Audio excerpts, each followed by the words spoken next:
Bien, buenas tardes a todos. Vamos a dar inicio a la tercera fecha de conferencias magistrales en la especialidad de Derecho Laboral y Procesal Laboral.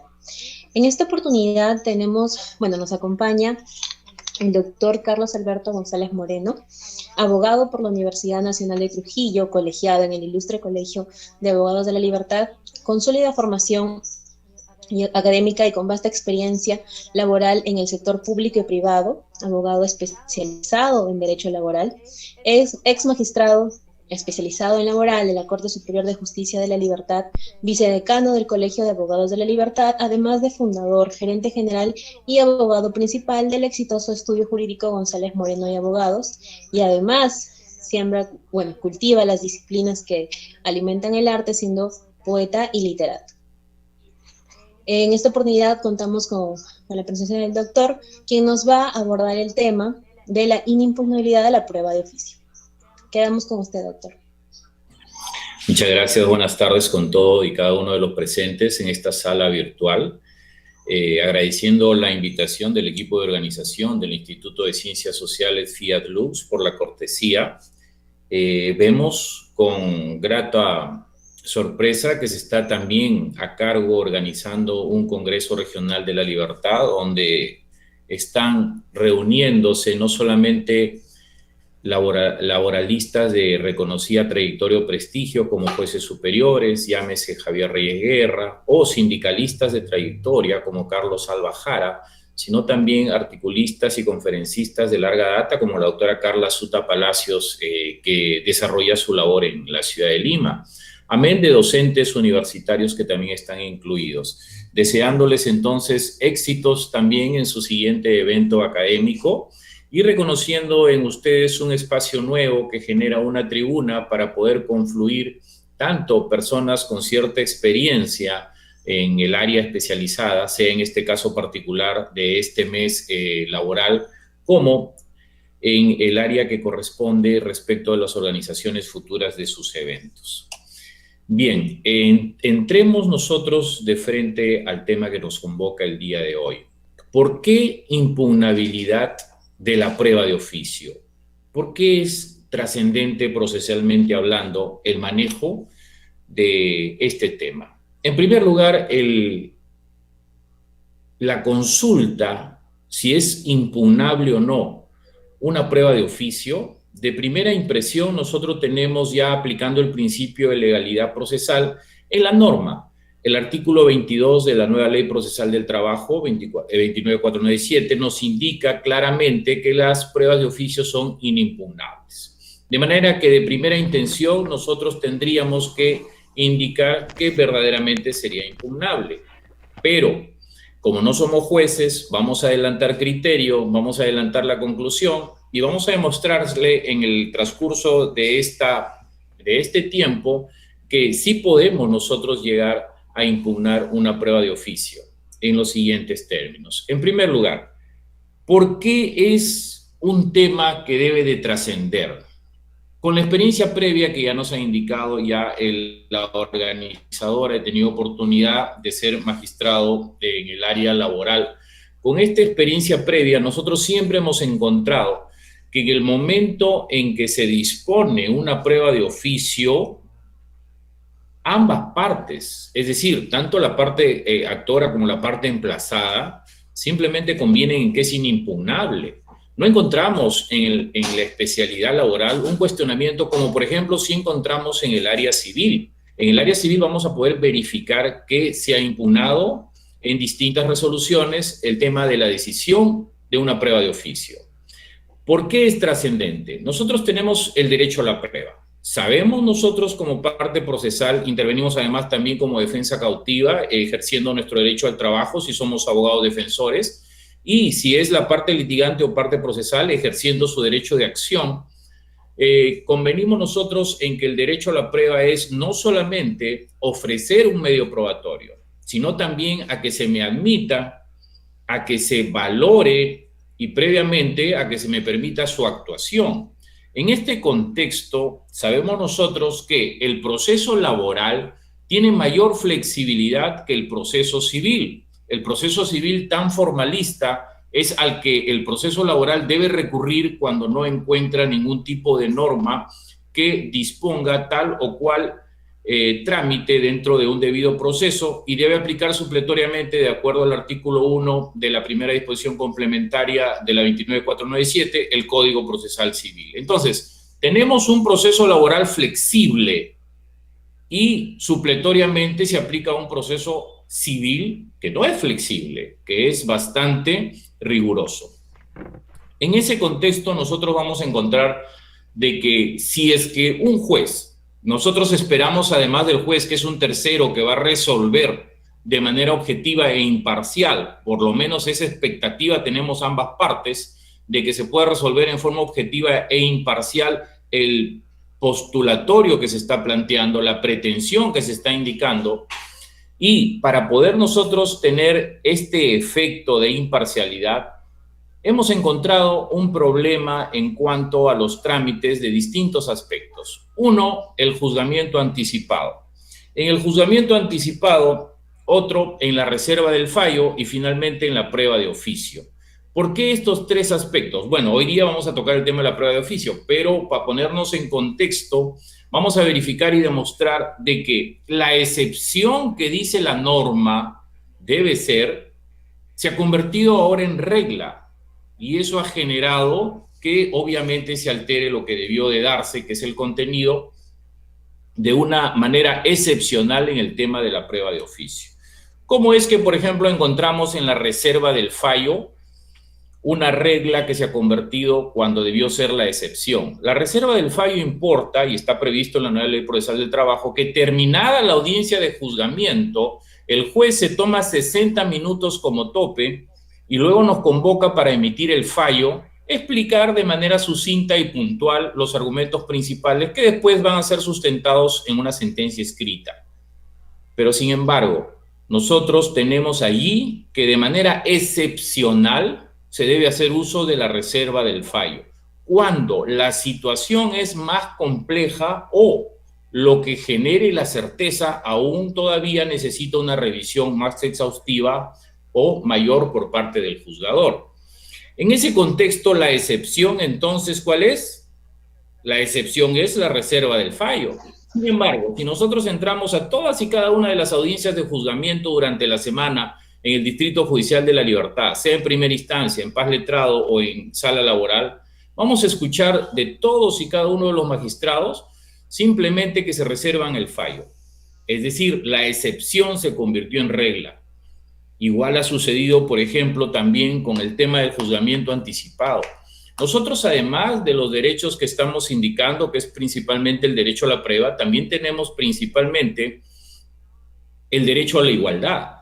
Y el derecho a la igualdad en el tema del juzgamiento anticipado, al convertirse una excepción en regla, se afecta. ¿Cómo? El juzgamiento anticipado se da solamente en dos posibilidades. La posibilidad es una, que tratándose de un tema de puro derecho, solamente tenga que hacerse una interpretación legal y con esta interpretación se concluye y se da un resultado.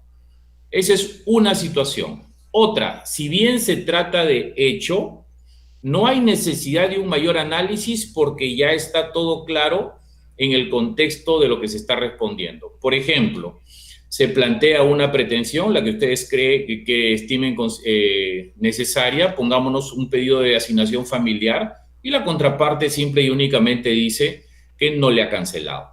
Bien, está claro para quien vaya a resolver de que no habiéndosele cancelado y habiéndose acreditado con alguna partida de nacimiento el derecho a este beneficio, va a tener que resolverse a favor. Entonces se realiza un juzgamiento anticipado. Estas situaciones son excepcionales.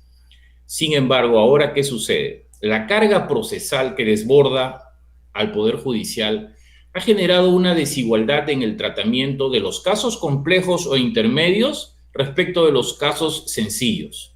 Miren que la excepción era si es de derecho o si siendo de hecho es una situación totalmente sencilla para resolver prácticamente ya. Pero esto importa que ahora el juzgador separe juzgamiento anticipado solamente los casos sencillos. Es decir, teniendo una carga procesal abundante, los procesos complejos los separa de tal manera que aquí sí genera desigualdad. ¿Por qué? Porque la idea de resolver en juzgamiento anticipado era que se genere celeridad en el desarrollo y trámite de los procesos, pero jamás la intencionalidad ha sido de que se separe expresamente unos procesos para tener estadística mensual de producción y que se postergue los procesos complejos. Tenemos nosotros ya en el terreno de los hechos un proceso complejo ingresado en enero y un proceso sencillo ingresado en julio del mismo año. El proceso ingresado en julio, sencillo, tiene audiencia de conciliación en septiembre y se realiza un juzgamiento anticipado y obtiene sentencia. El juzgamiento complejo del proceso de enero termina diciembre y aún no tiene audiencia de conciliación. Entonces, ¿ese ha sido el espíritu de la norma? Claramente no. Acá hay una afectación por el tema de la carga laboral y encontramos que la excepción se ha convertido en regla. Eso se ha dado también en el tema de la prueba de oficio y por eso que nosotros lo traemos el día de hoy como un tema para poder hacerles llegar a ustedes y se pueda valorar en su real dimensión. La prueba de oficio planteada tiene muchos riesgos. Tiene que tener obviamente una motivación de vida. Esto es trascendente y eso es algo que ustedes deben de considerar y deben de internalizar bien. La prueba de oficio necesariamente tiene que ser motivada. Pero digamos de que el juez declara una prueba de oficio a petición de una de las partes. Aquí sí hay un conflicto porque esa no es una prueba de oficio. Esa es una prueba de parte, que la parte procesal se olvidó y simplemente le pide al juez, señor juez, admítalo como prueba de oficio. ¿Eso qué importa? Eso contiene un riesgo serio para cualquier defensa cautiva, porque eso importa parcialidad. Es decir, estamos hablando de un tema serio porque la imparcialidad es lo que buscamos todos. Todos acudimos a que nos resuelva un tercero, en este caso un juez natural, para que sea totalmente objetivo. Sin embargo, si es que yo no he ofrecido una prueba pertinente y le pido al juez que lo admita como prueba de oficio, le estoy diciendo, parcialízate conmigo. Y el juez compra y dice, la prueba de oficio ofrecida la hago mía y dispongo la actuación de esta prueba. Entonces, aquí hay un peligro serio. Hay un peligro que nosotros tenemos que, obviamente, tratar de evitar y saber defender. Vamos entrando a un tema concreto. Digamos, estamos nosotros en la 29497, donde las partes deben probar sus afirmaciones. Digamos que nosotros nos olvidamos de presentar la partida de nacimiento del menor en el caso del beneficio social de asignación familiar. Nos olvidamos. Y sin embargo, al momento de la actuación probatoria, la parte demandante se da cuenta. Y la parte demandante dice, bueno, sí, no le ha juntado la partida de nacimiento, pero señor juez, usted puede pedirla de oficio a la RENIEC. Y el juez pide la prueba de oficio a la RENIEC. Muy bien, la admite. Es más, como tienen un acceso a la ficha RENIEC vía virtual por un convenio entre Poder Judicial y RENIEC, es decir, interinstituciones, lo baja inclusive. Pero la norma de la prueba de oficio dice, en el caso específico, el área laboral, de que si se dispone una prueba de oficio, debe suspenderse la audiencia 30 días para que las partes puedan someter al contradictorio la prueba de oficio. ¿Y esto por qué? Si nosotros conocemos recién un medio probatorio, sea el que sea documental, el que considere el juzgador, tenemos el tiempo suficiente conociéndolo en forma inmediata para poder verificar si, por ejemplo, corresponde interponer una tacha o no. Digamos que estamos ante el documento que es la ficha RENIEC y nos bajan la partida de nacimiento. Nos dan la ficha, lo ponen en pantalla, como estamos el día de hoy, hay una presentación y nosotros lo vemos. Muy bien, pero tuvimos la oportunidad, por ejemplo, de identificar si verdaderamente el nombre de la madre es correcta, digamos que el demandante es hombre, trabajador. Tenemos oportunidad de verificar si los datos de la persona que aparece como hijo efectivamente son los correctos o no. Entonces, no hay posibilidad de que nosotros podamos verificar o estudiar o investigar respecto de la prueba. Este es un caso totalmente sencillo. Estamos hablando de una partida de nacimiento, que lo más lógico sería de que efectivamente esté correcto, pero digamos que los apellidos no son los correctos. Digamos que un apellido es distinto. Entonces, a partir de ahí, el objeto de la prueba de oficio en la nueva Ley Procesal del Trabajo tiene como consecuencia la suspensión de los 30 días para que podamos investigar respecto de la prueba y no se afecte nuestro derecho, en primer lugar, a un debido proceso y, en segundo lugar, nuestro derecho de defensa. Muy bien, esto no sucede. Se dispone una prueba de oficio, muchas veces a pedido de una parte, y la consecuencia no es suspender 30 días para que tenga el ejercicio de su defensa nuestra contraparte o la parte que se pueda ver afectada en este caso concreto. En este contexto es que nosotros consideramos que se genera una problemática que, al tener el abogado litigante internalizado de que es totalmente inimpugnable, entonces simplemente nosotros callamos. He visto en distintas audiencias cómo una prueba de oficio se dispone y simplemente como reacción se tiene, bueno, no puedo apelar. Bueno, es inimpugnable y punto. Pero las pruebas de oficio vamos a pasar a verificar nosotros el día de hoy que sí pueden ser impugnables, atendiendo a que deben de ser obviamente totalmente motivadas y sustentadas. Muy bien. Dicho esto, vamos a pasar... pido por favor al asistente del instituto que proyecte ya las diapositivas que teníamos. Doctora Carito.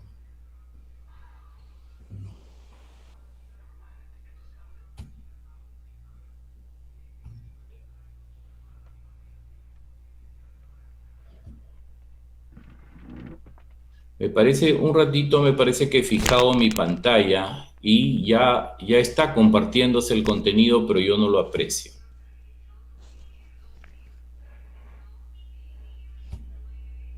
Correcto. Bien. Por favor, continuamos con la siguiente. Muchas gracias. Entonces, hablábamos nosotros de que hay dos aspectos centrales o principales a considerar como elementos primeros o primigenios al momento de verificar la prueba de oficio. Uno, el derecho a la prueba, de la cual ya hemos conversado. Nosotros tenemos el derecho a la prueba en esas categorías que hemos indicado: admisión, actuación, valoración y obviamente el ofrecimiento primigenio, ¿no? La motivación de resoluciones judiciales es un derecho fundamental, está contenido en la Constitución Política del Estado y es trascendente en esta situación porque ya vamos a ver que al disponerse una prueba en esta naturaleza o en esta condición, se exige la necesidad de encontrarse debidamente sustentada o, en este caso, motivada. Siguiente, por favor.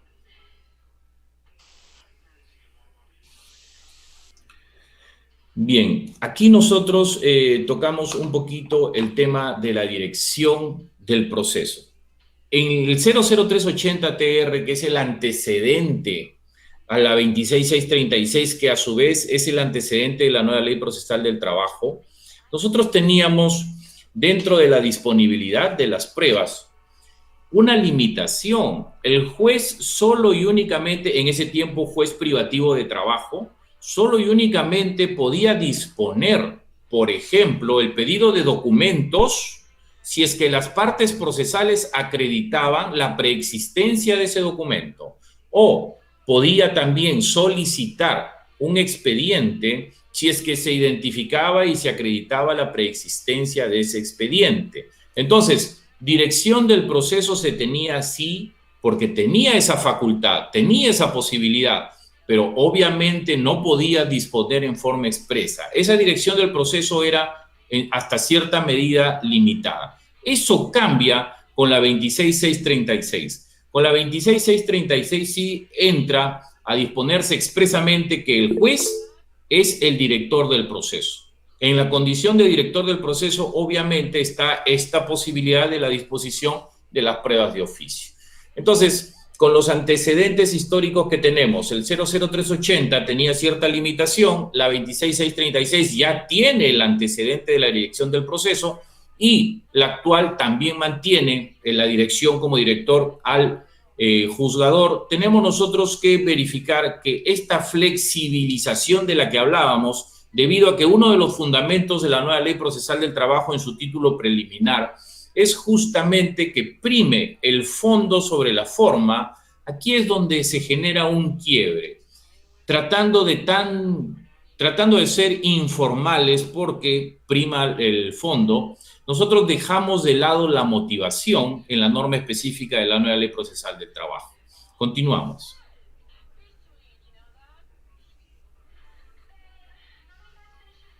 Bien, esto de aquí nosotros ya lo habíamos tratado, habíamos explicado dentro de la problemática que encontramos para poder desarrollar este tema: juzgamiento anticipado, reserva del fallo y prueba de oficio. De tal manera que esto queda ya como una referencia dentro del contenido de las diapositivas y pasamos a la siguiente.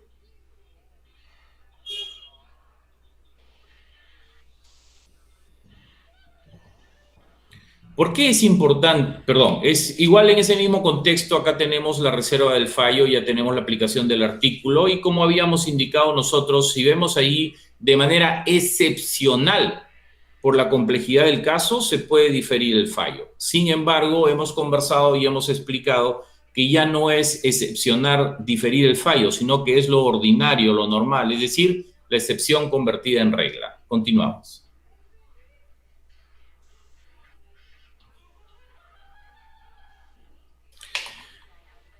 Bien, dentro del contexto de los deberes del juez, nos interesa sobremanera el aspecto de la imparcialidad.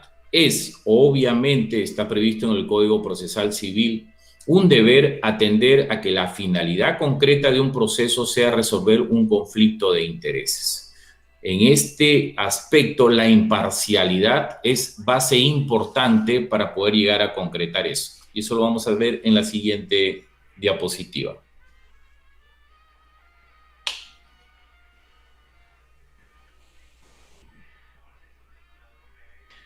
El 00380, como ya habíamos conversado, que es el antecedente a la 26636, tiene las disposiciones respecto a la carga probatoria en el artículo 32. Siempre van a encontrar ustedes de que son las partes las que deben acreditar los hechos. Es decir, nosotros estamos ante una situación en que no es el juez el que, asumiendo el proceso, debe de tratar de descubrir la verdad con sus propios medios. Esto importaría un manejo de parcialidad, que es lo que se quiere evitar.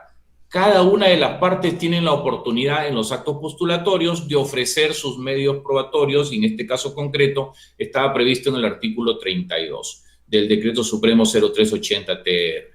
¿Por qué es importante el segundo párrafo del artículo 34? Porque acá, miren ustedes, los jueces, dentro de sus facultades, podían solicitar de las dependencias públicas documentos cuyos originales o copias no puedan conseguir las partes. Pero si nosotros leemos nuevamente, dice, los jueces solo podrán, es decir, estaban limitados a no disponer una prueba de oficio, sino que solamente podrían solicitar de dependencias públicas algunos documentos. Esta facultad entonces estaba totalmente limitada. Pasamos a la siguiente.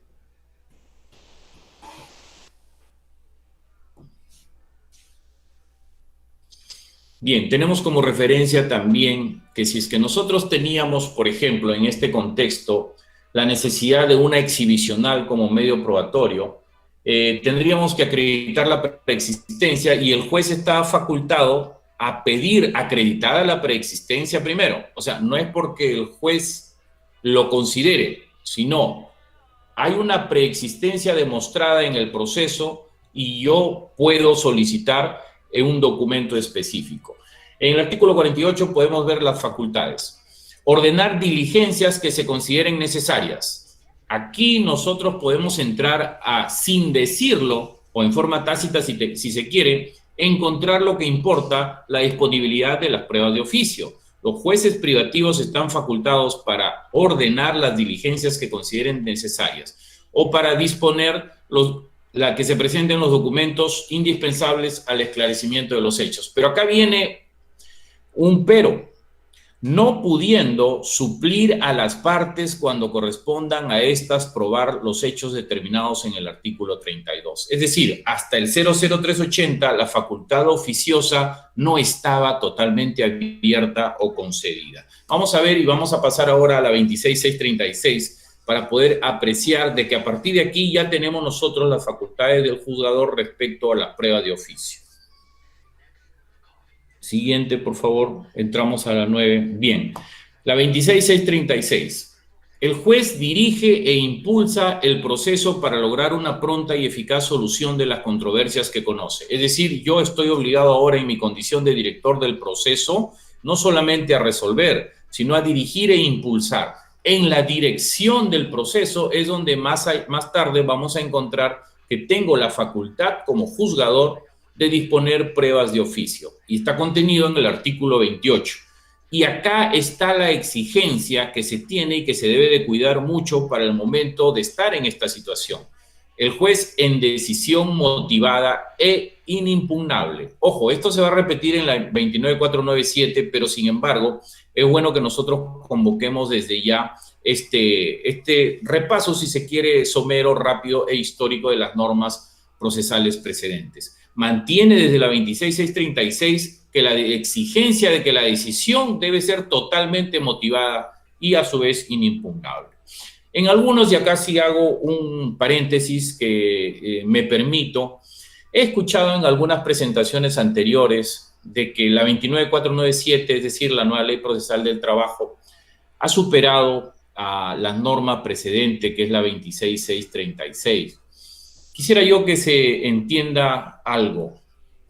Nosotros consideramos y podemos sustentar y podemos debatir, por supuesto, con otros profesionales, que la 26636 en realidad no necesitaba cambiar como se ha cambiado con la 29497. El defecto único que tenía era, si nosotros seguimos la 0380, acá tenía la necesidad de que los informes contables de apoyo para emitir sentencia que deberían hacer el área correspondiente, los peritos judiciales que eran adscritos a los juzgados de trabajo. Pero sin embargo, con la 26636 se incluye que el perito debe ir al local de la empresa por la cantidad de documentos que por la época se tenían. Ahora ya estamos dentro de un contexto de modernidad y de virtualidad, que obviamente la posibilidad de poder archivar en forma digital varios documentos nos permite no tener una acumulación, si se quiere, material de documentos. Entonces, los peritos llegaban a las empresas y les decían, vengo a revisar los documentos, el periodo que se quiere es de 2005 al 2020, 15 años. ¿Y qué hacía la empresa? Abría las puertas y le decía, ahí están los documentos, vaya usted y revise. Obviamente el perito no lo podía revisar en un día, en 2 días, y tenía para meses revisando con un solo expediente. Tenía que acumular varios casos de esa misma empresa para tratar de avanzar. Entonces, lo que nosotros podemos reclamarle a la 26636 es eso, la disposición que se tenía para que sea el perito el que vaya a la empresa. Pero nótese que la nueva ley procesal del trabajo 24947 establece claramente ahora de que son las partes quienes deben de facilitar, es decir, la empresa ya tiene inclusive que aportar al proceso no solo los documentos puntuales, sino hasta una prognosis probable de un archivo donde se establezca si es que existe algún adeudo o no. Entonces, en ese contexto, nos parece a nosotros que el tema de modernidad, incluido como parte metodológica de un sistema de audiencias, no es lo mejor de la nueva ley procesal del trabajo. La 26636 tenía una audiencia única, lo que sería el proceso abreviado actual. Y si nosotros vemos, se ha distorsionado de tal manera en la actualidad que la audiencia de conciliación, no hay conciliación. Y de acá se cita una audiencia de juzgamiento después de 1 año, cuando si ya nos hubieran citado en una sola audiencia con la 26636 se hubiera resuelto. Bueno, me permití este paréntesis, gracias por la paciencia, para poder verificar, como repito, de que sí estoy yo más inclinado a encontrar que se debió de haber mejorado en algunos aspectos la 26636, pero no haberle quitado vigencia. Continuamos nosotros y aquí sí pasamos nuevamente. Permítanme regresar a las diapositivas.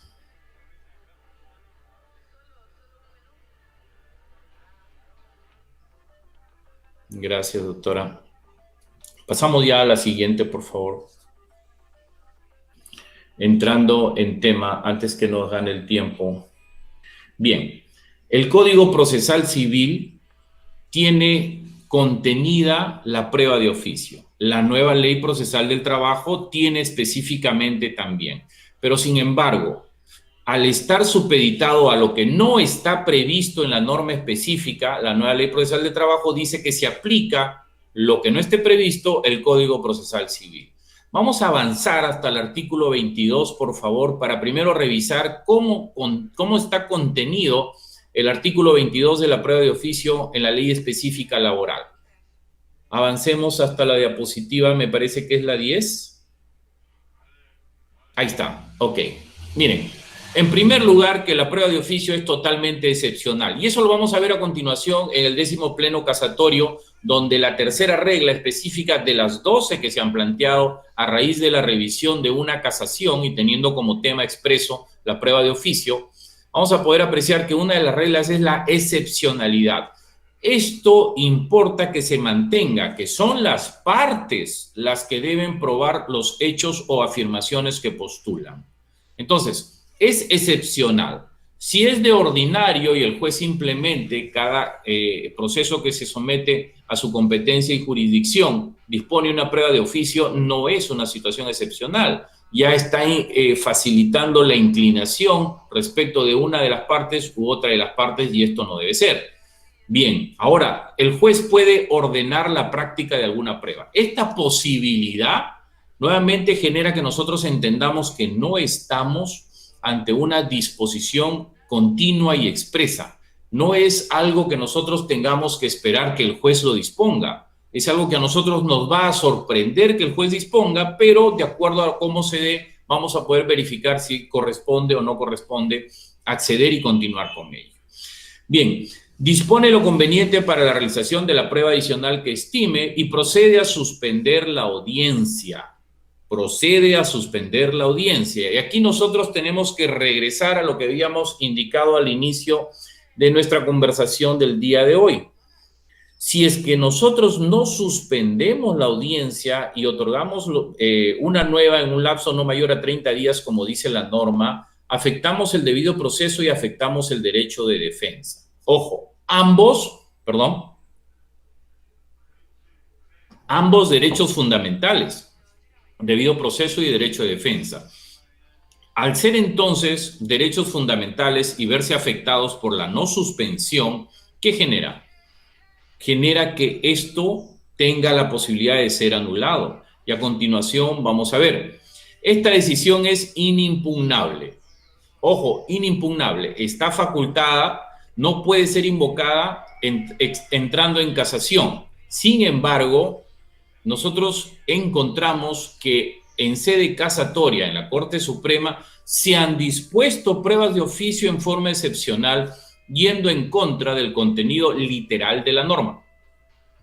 Ahora, sí convenimos nosotros en que si una prueba de oficio no se dispone, no puede acarrear la nulidad de la sentencia, porque son las partes las que tienen que probar sus afirmaciones. Pero primer dato trascendente acá es que no contiene la norma específica, como sí lo contiene el Código Procesal Civil, que es de aplicación supletoria, no contiene en ningún momento la referencia a la motivación.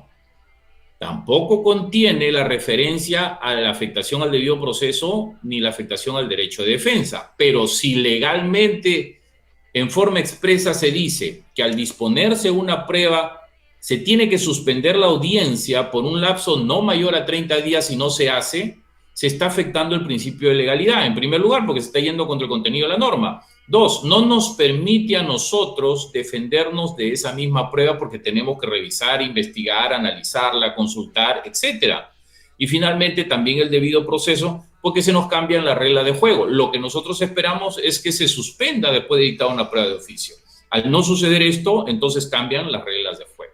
Pero lo trascendente acá es que no nos indica en forma expresa que la disposición de la prueba de oficio sea debidamente motivada. Si nosotros damos una lectura integral, está la excepcionalidad al inicio, está la posibilidad de la disposición de la prueba y además la suspensión en caso de para realizar la ejecución de la prueba de oficio y además citar a otra audiencia. Pero en ningún momento nos habla de una motivación. Ahora, Retrotraigamos, por favor, a la diapositiva del Código Procesal Civil. Sabemos, obviamente, ya hemos conversado de que aplicamos supletoriamente el Código Procesal Civil. Bueno, miren acá, y acá vamos a encontrar la respuesta al tema de hoy día.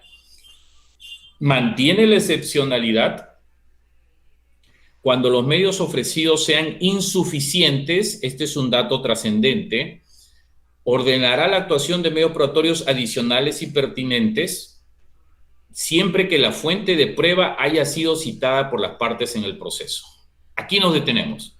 Miren ustedes que lo que se agrega es una situación distinta a la que contiene la norma específica laboral. Acá está exigiendo que haya alguna referencia o alguna fuente de ese medio probatorio que voy a disponer como prueba de oficio. Por ejemplo, en la situación sencilla de la asignación familiar, si yo hago la referencia de este beneficio en mi fundamento fáctico y digo, mi menor hijo fulano de tal que nació que se registró su partida en tal municipalidad, hay una referencia a la partida de nacimiento. Entonces, bueno, esta referencia genera la posibilidad de que el juez disponga una prueba de oficio y pida la partida de nacimiento que genere convicción. Pero hay una referencia. Esto nos limita porque el juez no puede en forma libre y arbitraria decir, bueno, yo dispongo la prueba X si nadie la ha referido como existente. ¿Esto por qué? Porque eso nos va a ayudar a mantener la parcialidad. Si nosotros verificamos, no vamos a poder ser imparciales si nosotros realizamos esto. O dicho en forma inversa, vamos a poder darnos cuenta de la imparcialidad que exigimos desde la perspectiva de nuestro derecho fundamental. Además que es un deber del juzgador. Bien, en este caso concreto, entonces, nosotros vamos más allá. La resolución, y estamos en el segundo párrafo, la resolución que ordena la prueba de oficio deben estar debidamente motivadas bajo sanción de nulidad. Y aquí nos detenemos. Es decir, acá se entiende que tenemos el derecho fundamental a una debida motivación de resoluciones judiciales. Y además dispone legalmente que la consecuencia o el efecto de que no se motive la disposición de una prueba de oficio traerá como consecuencia una sanción de nulidad. Ahora, esta resolución es inimpugnable, siempre que se ajuste a los límites establecidos en este artículo. Bien, entonces, este es el párrafo que nos permite la posibilidad de impugnar la prueba de oficio. ¿Cómo? Vía la nulidad. ¿Por qué? Porque si no está debidamente motivada, hay una sanción legal de nulidad. Y si nosotros deducimos la nulidad y nosotros explicamos la ausencia de motivación o la motivación aparente o la motivación indebida, la que ustedes consideren ya como profesionales, y debe ser anulada por el superior, la consecuencia va a ser que nosotros hayamos impugnado la resolución. ¿Por qué?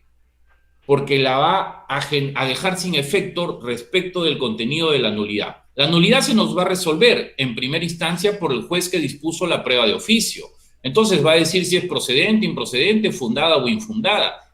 Esta resolución que resuelve la nulidad ya se convierte en una resolución impugnable respecto a la nulidad, pero ojo que la nulidad va a tener como efecto la consecuencia, dejar sin efecto, valga la redundancia, la prueba de oficio.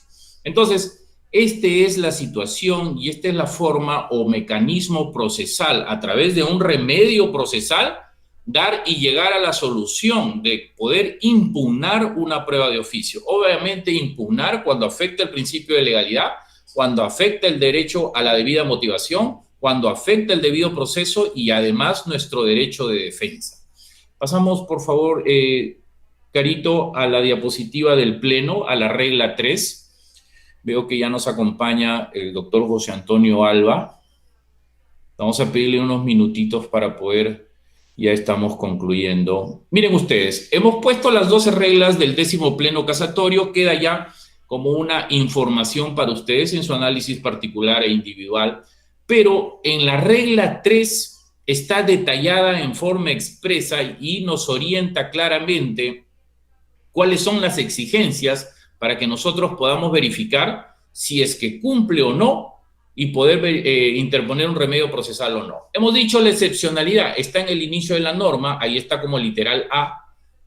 Hemos dicho al inicio de la norma, siempre dice, tanto en la 26636 como en la nueva ley procesal del trabajo, que debe ser excepcional. Se mantiene, es obvio. Pero acá adiciona un tema y un análisis mayor. Debe ser pertinente. ¿Podríamos nosotros esperar que una prueba de oficio sea totalmente impertinente?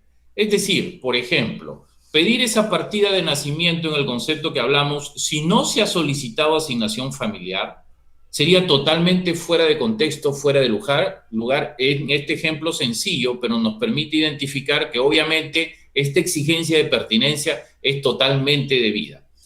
Fuentes de prueba. Habíamos conversado nosotros de que necesariamente tiene que haber una referencia a una prueba. Si no existe esta referencia y de repente se le ocurre al juzgador, yo juzgador creo que debe ser esta prueba, habría ahí que evaluar el tema de la imparcialidad.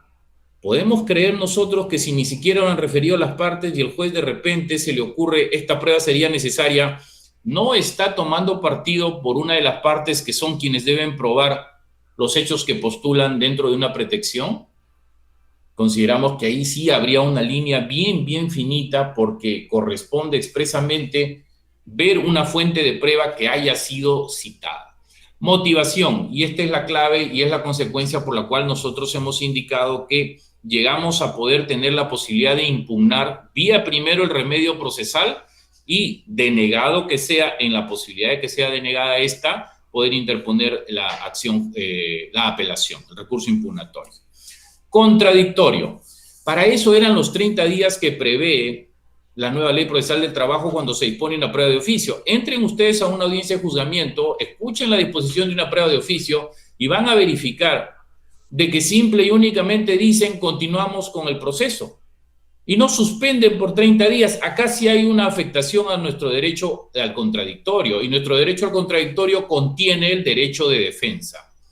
El literal F, no suplir a las partes, es lo que nosotros hablábamos y conteníamos como uno de los deberes de los jueces, la imparcialidad.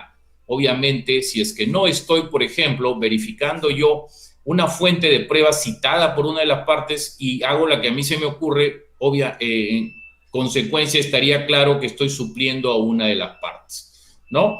Bien, consideramos nosotros con ello haber podido concluir en la impugnabilidad de la prueba de oficio vía primero remedio procesal y en el caso de ser denegado esta posibilidad, ya interpondríamos el recurso impugnatorio correspondiente.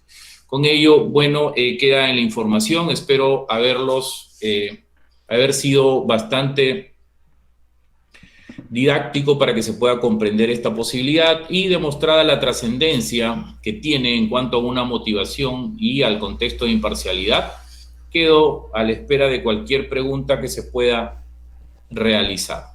Gracias. Muchas gracias, doctor González, por tan brillante disertación. Avisamos a los asistentes que pueden formular sus preguntas a través del chat a fin de hacérselas llegar al doctor González. Estaremos pendientes de ello. En breves momentos tendremos la ponencia del doctor José Antonio Alba Bazán, que ya estará conectándose en breves momentos.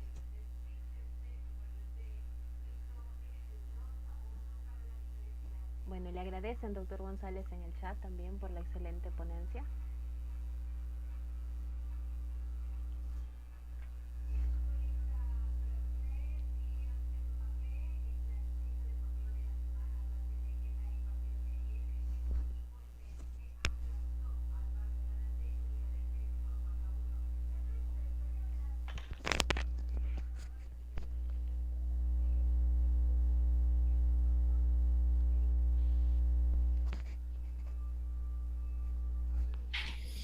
Bien, encontrándonos ya en la hora, teniendo nosotros ya al siguiente expositor, el doctor José Antonio Alba, quiero agradecer al equipo de organización del Instituto de Ciencias Sociales por la invitación y quiero pedirles que me voy a permitir pasar a la siguiente conferencia, escuchar y seguir atentamente al doctor Alba, quien es uno de los jóvenes abogados laboralistas que vienen tomando bastante proyección en el Departamento de la Libertad.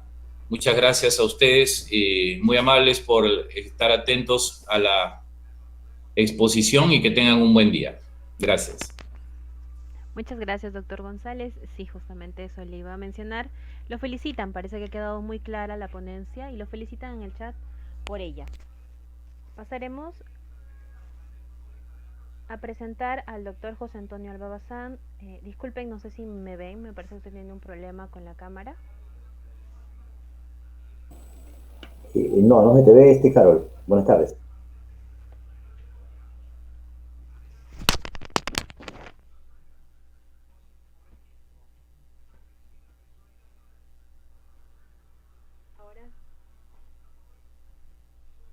Me parece que ahora sí me ven. Perfecto. Sí. Bueno, buenas tardes, doctor José Antonio. Vamos a pasar a presentar a nuestro ponente. Abogado por la Universidad Nacional de Trujillo, también cuenta con una maestría en Derecho Laboral y Seguridad Social, cursos de especialización en Gestión del Capital Humano y Gestión por Competencias en la Universidad ESAN y la UNSA. Además, se ha desempeñado como director de la Escuela de Derecho en la Universidad Alas Peruanas en la filial de Trujillo, jefe de Recursos Humanos, bueno, ha sido jefe de Recursos Humanos en Norsac y Neo Motors, Chevrolet, lo que conocemos como Chevrolet, asesor legal corporativo del grupo Autonor Toyota, columnista de la revista, además, escritor de la revista nacional Perú Contable y actualmente es gerente general de Alba y Garcés Abogados Asociados y es asesor legal de diversas empresas del medio. Cuenta con más de 10 años de experiencia profesional en este campo de la materia. Queda usted, doctor José Antonio, para que pueda exponer. Muchísimas gracias, Carol. Bueno, buenas tardes a todos los asistentes a esta charla. El día de hoy voy a comenzar a ver compartiendo pantalla.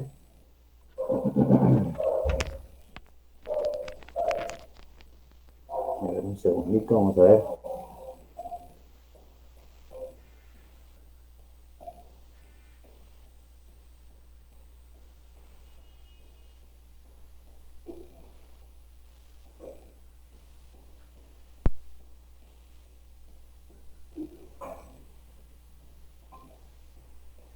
Vamos a ver si puedo compartir para comenzar. Un segundo.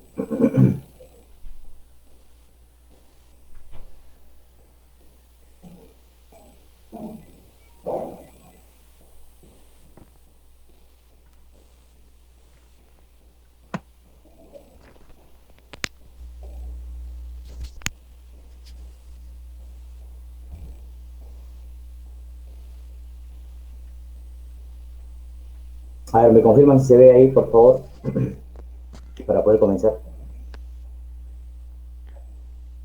Sí, doctor, se ve, pero o sea, la ventana de archivos, no se ve la ponencia aún. Ah, perdón. A ver.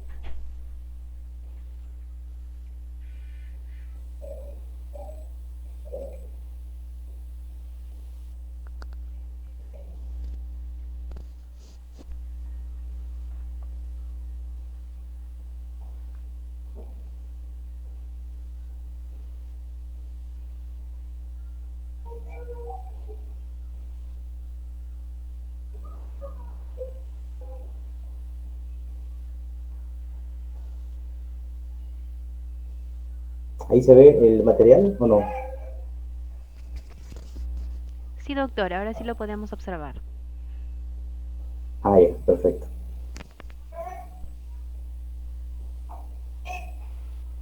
Listo.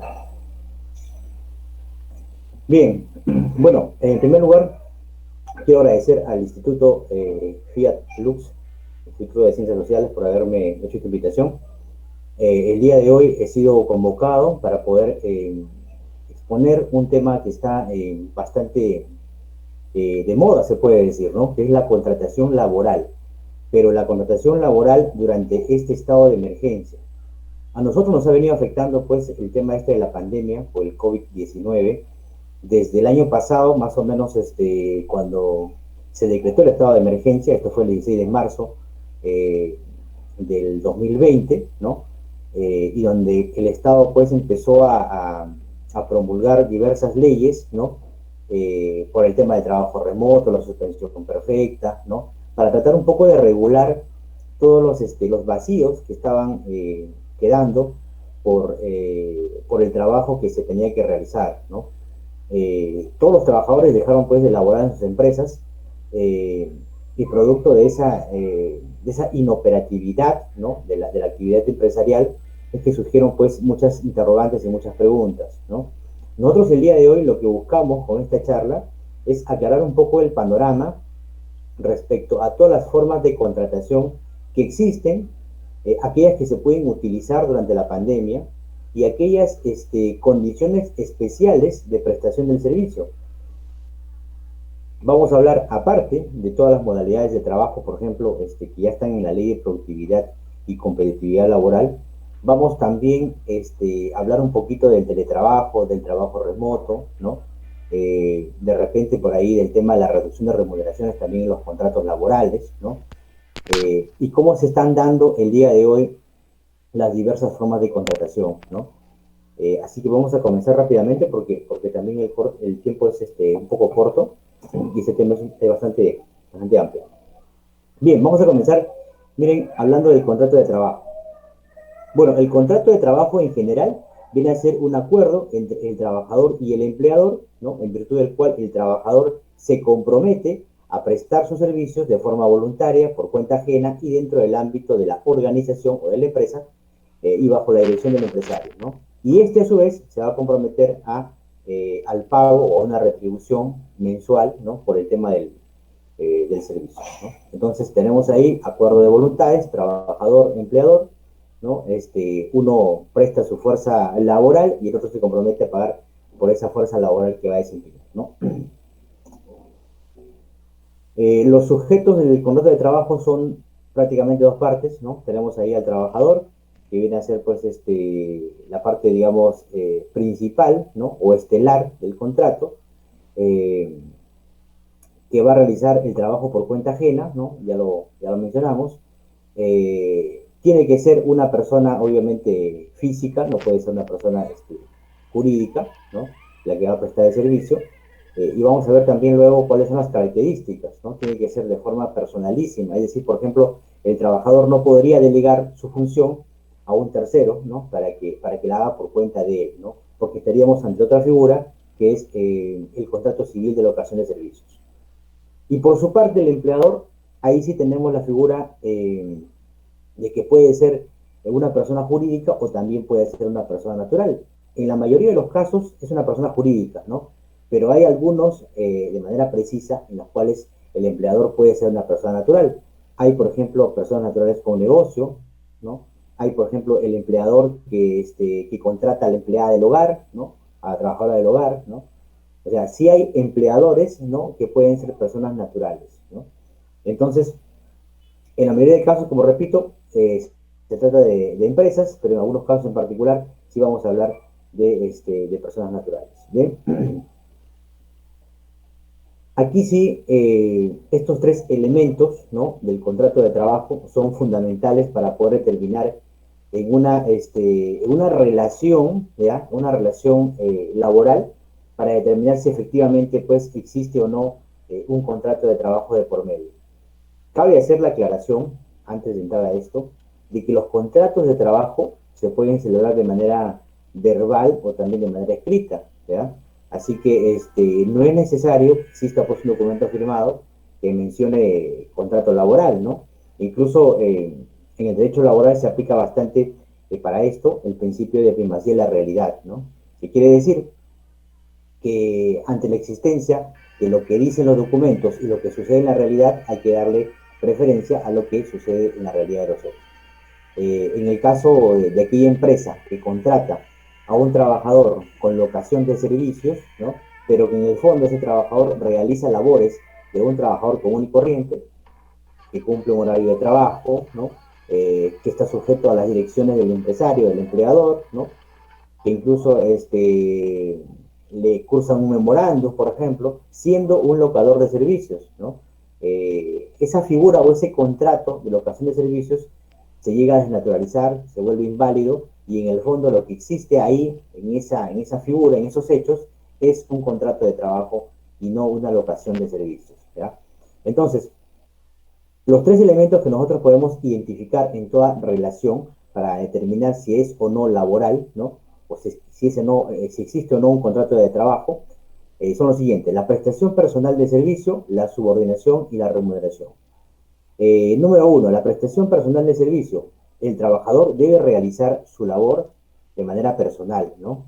Como dije anteriormente, no puede delegarla a ninguna persona, ¿no? Si yo contrato a Juan Pérez para que haga el servicio dentro de mi empresa, él no puede delegar pues a su amigo o a su vecino, ¿no? Para que venga a reemplazar.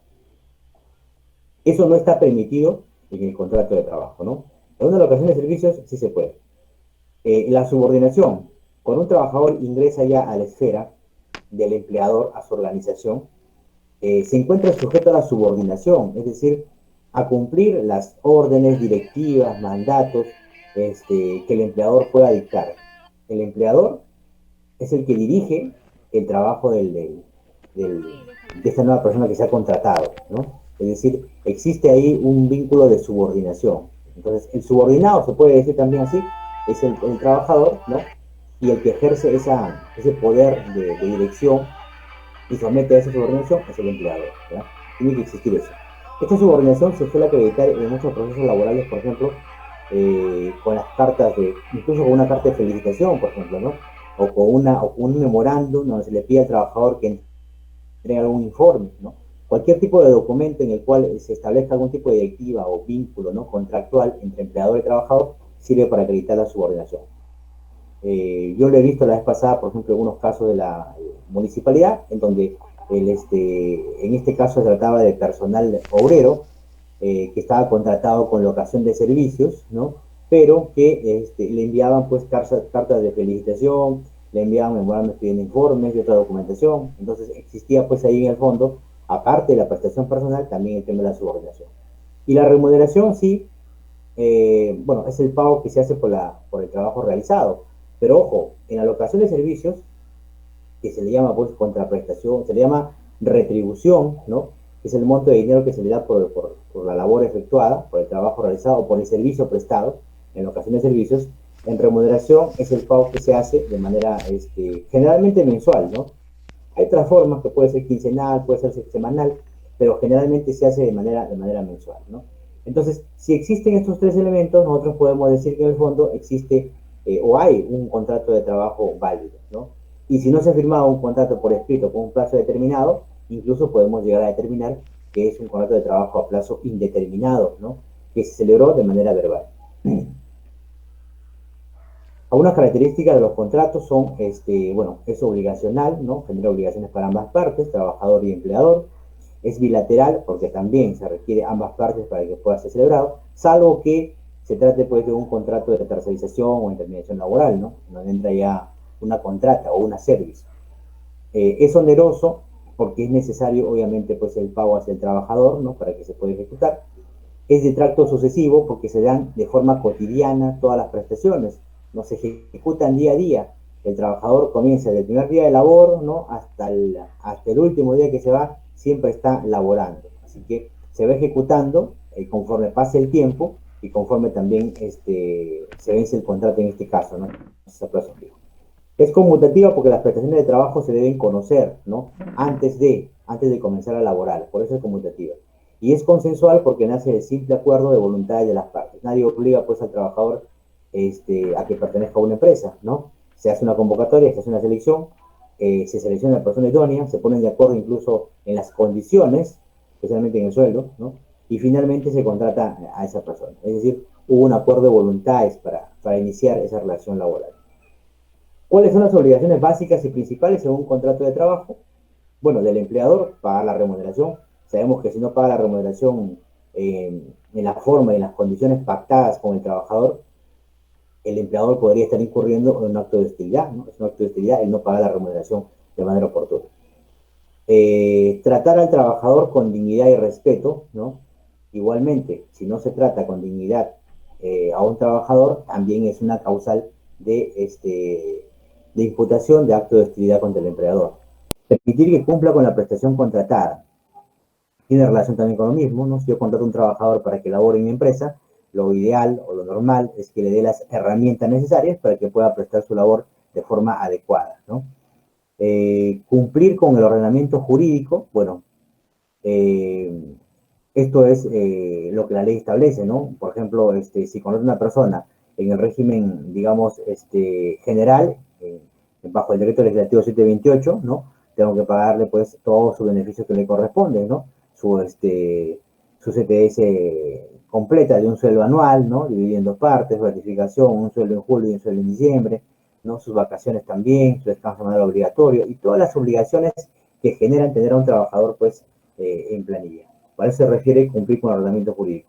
Además, respecto al contrato, bueno, hay que establecer todas las cláusulas del contrato laboral, ¿no? Las principales. Por ejemplo, hay que sustentar la causa objetiva de contratación. Si contrato a un trabajador por necesidades de mercado, por incremento de actividad, tengo que sustentar necesariamente dentro del contrato cuál es esa justificación para contratar de manera temporal a ese trabajador, ¿no? Vamos a verlo más adelante cuando lleguemos a esa parte de la causa objetiva de contratación, cuáles son los requisitos de validez de un contrato, ¿ya?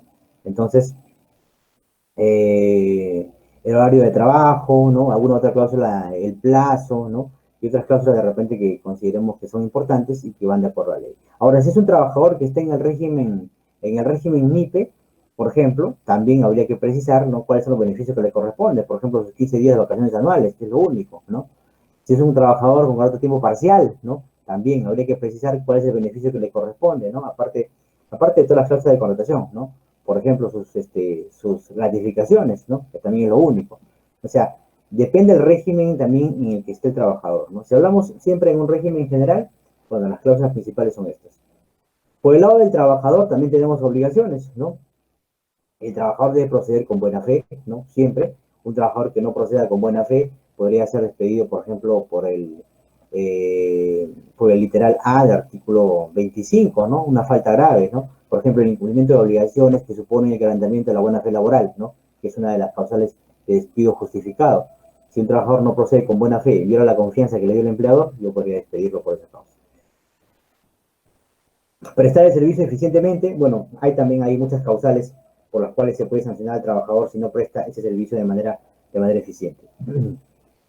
Cumplir las órdenes del empleador, también igual. Respetar al empleador los deberes de lealtad y fidelidad, bueno, siempre y cuando en el ámbito laboral, obviamente, pues, ¿no? Y bueno, esas 4 son las principales. Tenemos por aquí, bueno, el rol del Estado, ¿no? Bueno, el Estado en realidad ejerce un rol más que nada fiscalizador en el tema de los contratos, ¿no? Porque si un trabajador, por ejemplo, no está conforme con una cláusula de su contrato o es despedido, ¿qué hace? Acude a SUNAFIL, ¿no? Y SUNAFIL hace una inspección laboral e incluso puede constatar si efectivamente se están cumpliendo con las condiciones laborales pactadas en el contrato, ¿no? Ese es el rol del Estado, más que nada fiscalizador. Tenemos varias clases de trabajador. ¿Ya? Tenemos el trabajador ordinario, el trabajador de confianza y el trabajador de dirección.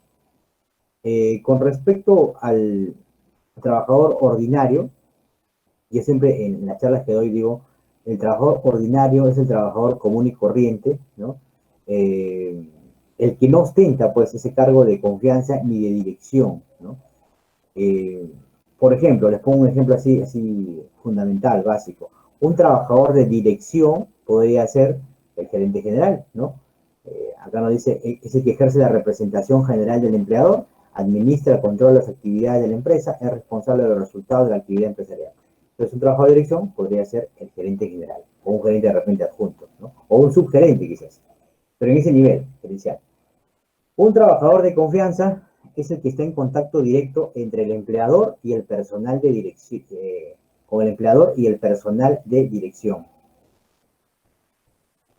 Con el empleado, perdón, debe ser empleado, no empleador. Con el empleado y el personal de dirección. Tiene acceso a información reservada de la empresa, emite opiniones o informes que servirán en la toma de decisiones de la empresa.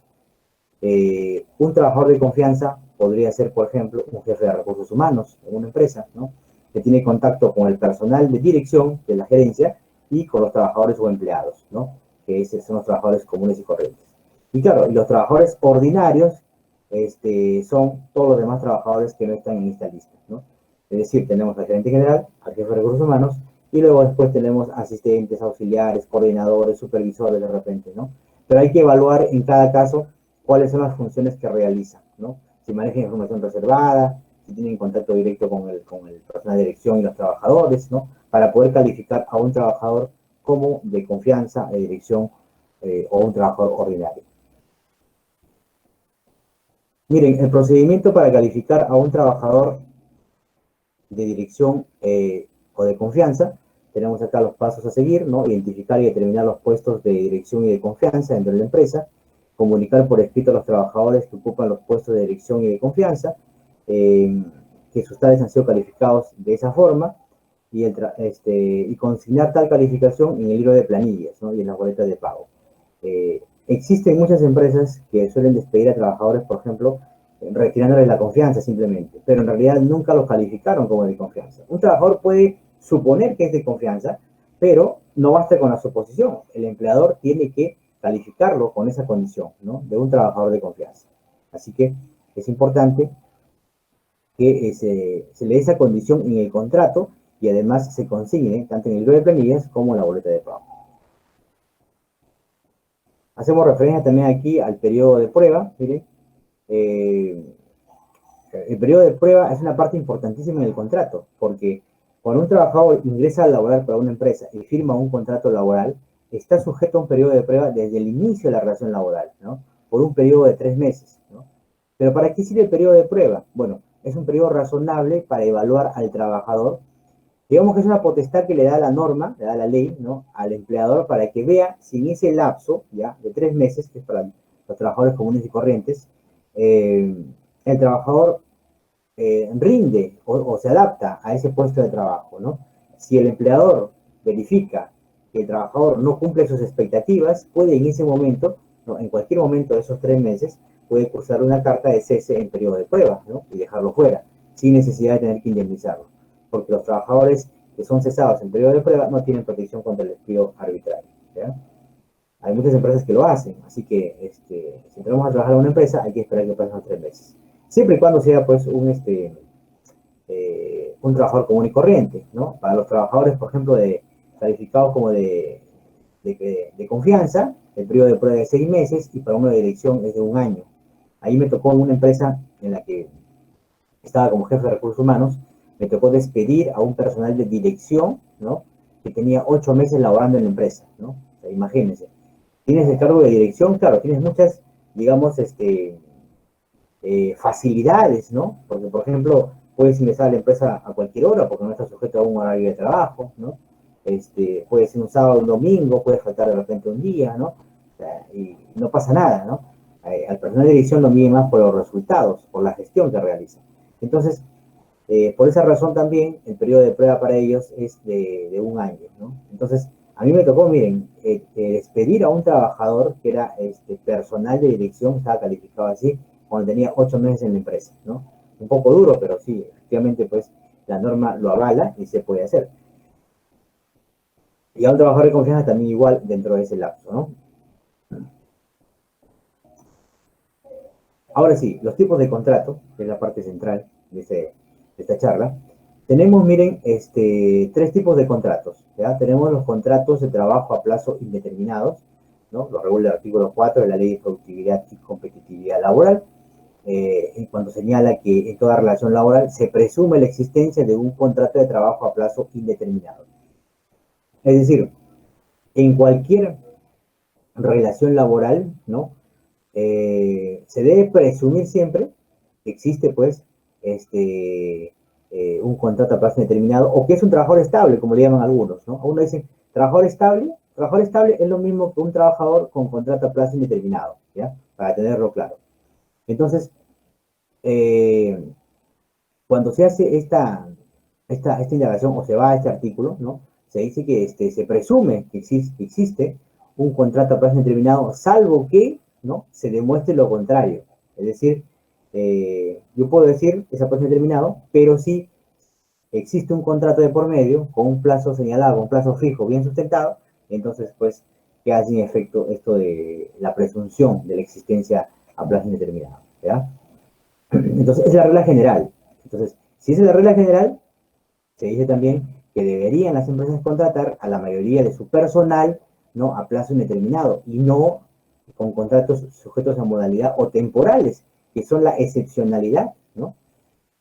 Pero bueno, vamos a ver ahorita las modalidades, ¿ya? El contrato a tiempo parcial.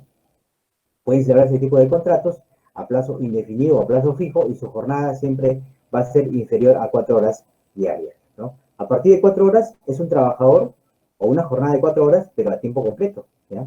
Pero si tienen menos de 4 horas, ¿no?, laboradas diarias, entonces es un trabajador a tiempo parcial, ¿ya? Como dije hace un rato, en tiempo parcial solamente tienen derecho pues el tema de las gratificaciones. Y un contrato de trabajo sujeto a modalidad, que es el tercer tipo de contrato, ¿ya? Aquí sí, estos contratos se caracterizan todos por ser temporales, ¿no? Y cuando decimos nosotros contratos temporales, quiere decir que son excepcionales, ¿no? Que tiene que haber una causa que justifique que se van a celebrar por un determinado tiempo, ¿no? Tienen una fecha de inicio y una fecha de fin, ¿no? No pueden celebrarse de manera indefinida, ¿no? Salvo que la causa objeto, que dio objeto al contrato se haya extinguido, ¿no? Y esa causa de temporalidad ya se haya vuelto permanente, ¿no? Si es así, entonces el trabajador debería pasar a ser un trabajador de manera permanente, ¿ya? Entonces, aquí también surge un debate, ¿ya? Un debate sobre respecto a los contratos de trabajo intermitentes o de temporada, ¿no? Un sector, pues, de la doctrina, de la jurisprudencia nacional, señalan que los contratos intermitentes en realidad son contratos permanentes, ¿no? No son contratos, digamos, temporales, ¿no? Sin embargo, en la legislación nacional están clasificados dentro del rubro de contratos sujetos a modalidad y que son temporales, ¿no? Incluso la misma ley de productividad señala que cualquiera de esos tipos de contratos, todos los que están ahí, no pueden celebrarse más allá de 5 años.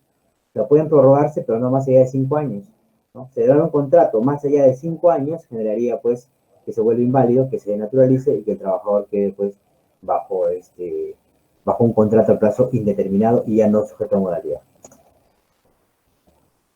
Las formas de contratación laboral, tenemos por su formalidad, pueden ser, como dije, verbal o escrita, por su duración pueden ser indeterminado y determinado, y por el tiempo de prestación a tiempo completo y a tiempo parcial. Ahí creo que está bien claro, está bastante sencillo, ¿no?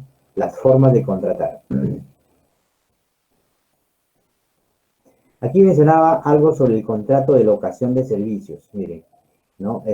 Bueno, es evidente pues que existe una indebida utilización de ese tipo de contratos de locación, ¿no? El artículo 1764 del Código Civil establece que por la locación de servicios, el locador se obliga, sin estar subordinado al comitente, a prestar esos servicios por cierto tiempo o para un trabajo determinado a cambio de una retribución, ¿no? Entonces, miren, por ejemplo, aquí se elimina el tema de la subordinación, dice que no debe existir subordinación, ¿no?, en un contrato de locación de servicios. Por ejemplo, un contrato de locación de servicios podría ser de repente un contrato para una asesoría, digamos, legal externa, por ejemplo, para una empresa, ¿no?, en la cual pues simplemente se le dan pautas generales al inicio del contrato y después se encarga pues de hacer la asesoría o consultoría de manera mensual, ¿no? Ahora, el locador debe prestar personalmente el servicio, pero dice puede valerse bajo su propia dirección y responsabilidad de auxiliares y sustitutos. Es decir, puedo contratar con un abogado como asesor consultor externo, pero puede valerse de asistentes, por ejemplo, para que pueda ejercer correctamente su labor, ¿no? O sea, sí se admite el tema de auxiliares y sustitutos. Si la colaboración de otros está permitida por el contrato o por los usos y no es compatible con la naturaleza de la prestación, ¿no? Siempre y cuando que no sea incompatible con la naturaleza de la prestación de servicio que se va a realizar.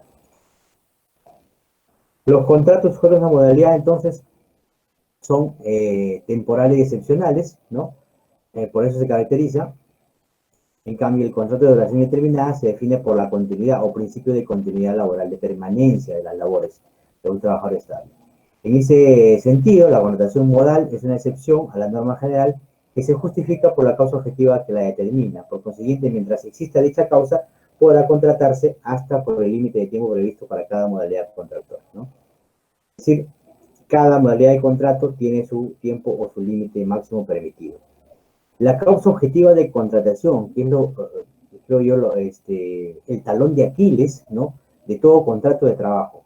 Y lo digo siempre así porque en los diversos, por ejemplo, juicios laborales que vemos, ¿no?, se puede apreciar, y puedo decirlo así también abiertamente, creo que el 80% pues, de contratos laborales, ¿no?, temporales, ¿no?, la causa objetiva de contratación está mal sustentada, ¿no? Y es muy fácil desnaturalizarla, y es muy fácil, por ejemplo, demandar un despido incausado si el contrato está desnaturalizado. Hasta me salió en rima, ¿no? Si el contrato está desnaturalizado, se puede demandar un despido incausado, imagínense, ¿no? Entonces, si a un trabajador le dicen, por ejemplo, hoy día, tu contrato se acaba el 28 de febrero, ¿no? Y ya no te vamos a renovar, pero ha tenido trabajando pues un par de años en una empresa, ¿ya? Bueno, sin importar el tiempo, vamos a poner un par de años como ejemplo. Y lo sacan por término de contrato. El trabajador viene y me consulta y me dice, bueno, doctor, me han sacado por término de contrato. Digo, tráeme tu contrato, lo reviso y veo de repente que estaba contratado bajo la modalidad, por ejemplo, de necesidades de mercado, pero en el fondo ese trabajador realizaba, por ejemplo, o se desempeñaba bajo el cargo de un jefe de recursos humanos. Un jefe de recursos humanos es un puesto permanente en una empresa y no puede ser contratado con un contrato temporal, ¿no? Y mucho menos con necesidades de mercado, ¿no?, que está previsto para otro tipo de situaciones. Entonces, si un jefe de recursos humanos o cualquier puesto permanente en la empresa está contratado bajo una modalidad temporal, yo podría fácilmente desnaturalizar ese contrato y demandar un despido incausado. El trabajador me dice, me han sacado por término de contrato. Perfecto, le dije, vamos entonces a presentar una demanda, ¿no?, de reposición por despido incausado, y vamos a sustentar que ese contrato es inválido. Y si es inválido, como te sacaron por término de contrato, la causa por la cual te cesaron no existe en el fondo. Y por eso es incausado, porque no hay causa por la cual te han sacado de la empresa, ¿no? Entonces, bajo esa figura sí se puede demandar un despido incausado, ¿ya? Por eso, les dejo de tarea de repente a todos los que me están viendo el día de hoy, ¿no?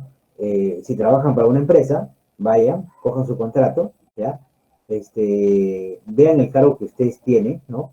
Y pregúntense o averigüen en la empresa si es que ese cargo que ustedes están desempeñando hoy, ¿no?, está dentro del organigrama, por ejemplo, de la empresa, o es un puesto en el que antes de ustedes ya había otro trabajador.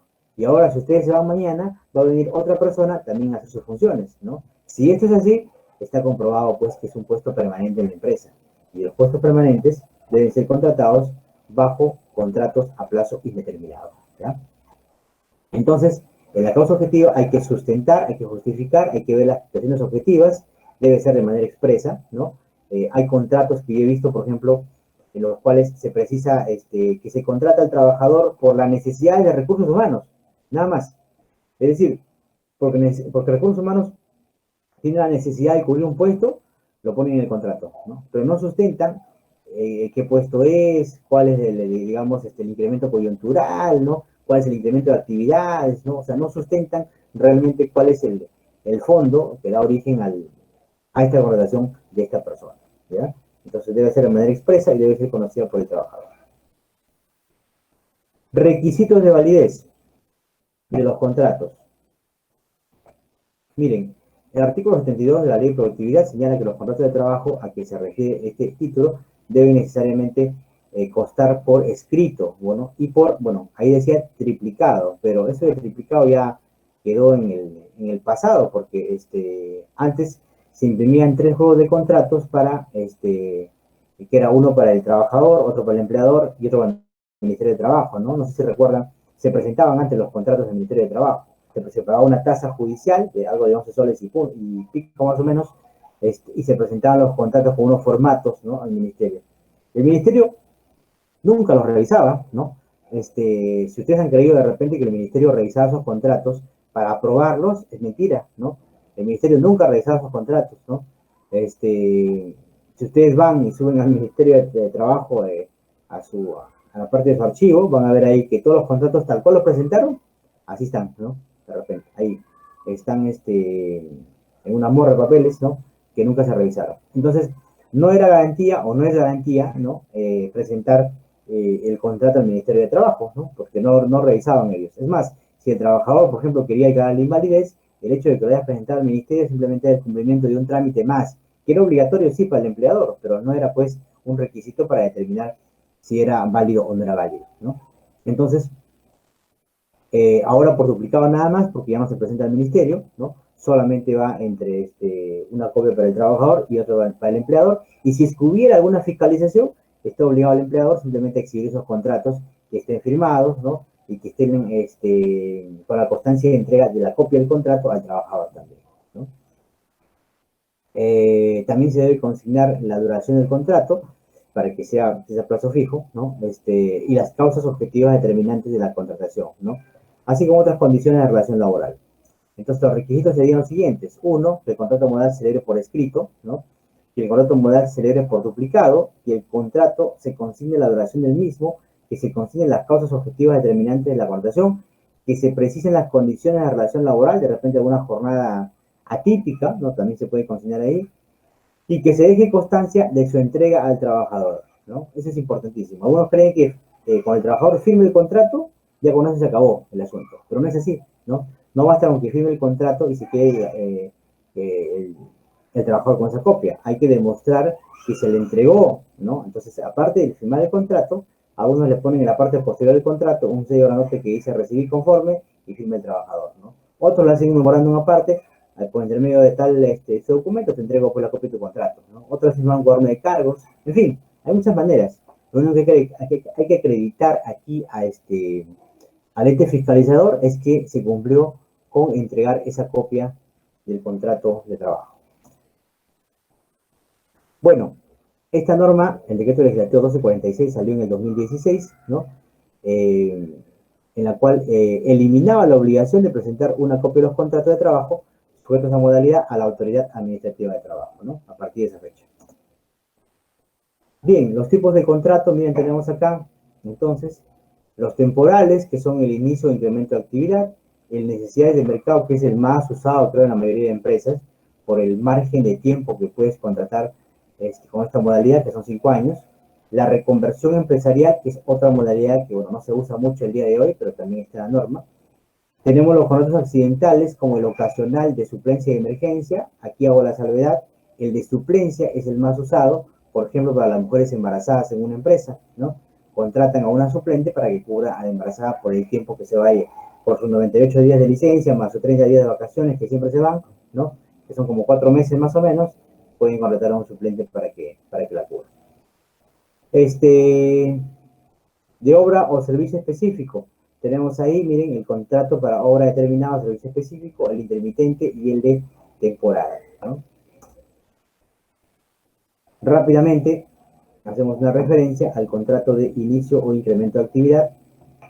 Y tenemos ahí, miren, cuando se inicia una nueva actividad en una empresa, ¿no? O sea, recién entra al mercado la empresa, se puede celebrar ese tipo de contratos, ¿ya? Así de simple.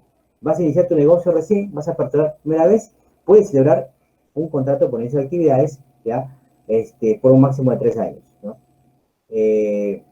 Por incremento de actividad o por lanzamiento de una nueva actividad, cuando ya existe tu negocio, pero se han incrementado las actividades, ¿no? De manera, digamos, fortuita, ¿no? Que puede ser, por ejemplo, ahí hay una fábrica, ¿no? Que vemos en la imagen derecha, una fábrica en la cual pues ha aumentado la producción, ¿no? De repente por algún agente externo, un caso fortuito, por algo no previsto, ¿no? Entonces incrementan las actividades de producción un determinado tiempo. Se puede también, de manera excepcional, mientras dure esa causa, se puede celebrar ese tipo de contratos. El contrato por necesidades de mercado, miren, aquí sí, es bien curioso, ¿no? Porque siempre me preguntan esto, miren. Este tipo de contrato se celebra con el objeto de, ojo, atender incrementos coyunturales de la producción originados por variaciones sustanciales de la demanda en el mercado, ¿no?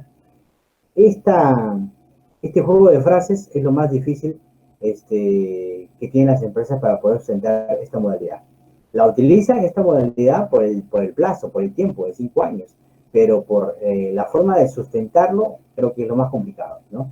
La vez pasada puse un ejemplo en el caso de los productores de gamarra, ¿no?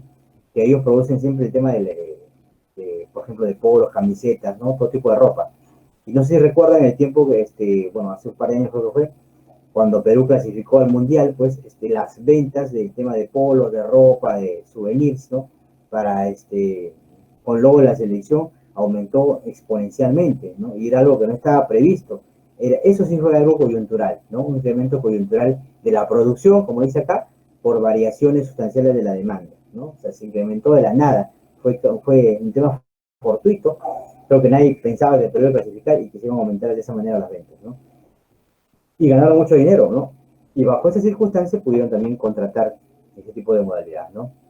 Entonces, para que haya este tipo de contrato, tienen que analizar esto, que existan incrementos coyunturales, ¿no?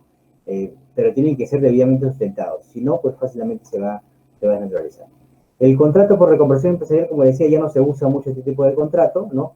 Se celebraban para sustituir o para ampliar o modificar las actividades desarrolladas en la empresa y en general toda variación de carácter tecnológico, por ejemplo, máquinas, equipos, instalaciones. Y les digo que no se usa, ¿saben por qué? Porque hoy en día las empresas que venden maquinaria, tecnología, ¿no? Incluso para una fábrica le venden máquinas alemanas, por decir, para la producción, ¿no? Esa misma empresa, dentro del contrato, incluye ahora el servicio del personal especializado para que coloque las ejes operativas las máquinas, ¿no? Entonces, todo el cambio, por ejemplo, de maquinarias en una planta industrial podrían ser cubiertos ya no con contrato de reconversión empresarial, sino con un contrato, pues, con la empresa proveedora de servicio, ¿no? De los bienes. El contrato ocasional, el llamado contrato ocasional, se celebra para atender necesidades transitorias distintas de la actividad habitual del centro de trabajo, su duración máxima de 6 meses al año, ¿no? Aquí tenemos, por ejemplo, un auditor, ¿no? Se puede contratar de manera temporal. El de suplencia, de la mujer embarazada, ¿no? Para sustituir a un trabajador estable, ojo, estable, de la empresa cuyo vínculo laboral se encuentra suspendido por alguna causa justificada prevista en la ley, ¿no? Su duración, la que resulte necesaria, ¿no? Porque puede ser, por ejemplo, que se contrate una suplente para cubrir el estado de gestación de 3 embarazadas, ¿no? En una empresa. O, por ejemplo, para cubrir a un trabajador que se fue de vacaciones, o para 5 trabajadores que se van de vacaciones durante 5 meses, se puede también hacer un guardia de suplencia. Por eso dice durante el tiempo que dure, ¿no? Y la emergencia también se debe para cubrir las necesidades promovidas por casos fortuitos de fuerza mayor, y su duración coincide con el de la emergencia, configurándose casos fortuitos de fuerza mayor en el contrato de emergencia por su carácter inevitable, imprevisible y irresistible, ¿no? Alguna de repente desastre de naturaleza podría contratarse. Contrato específico se celebra cuando se cuenta con un objeto previamente establecido y de duración determinada, sujeto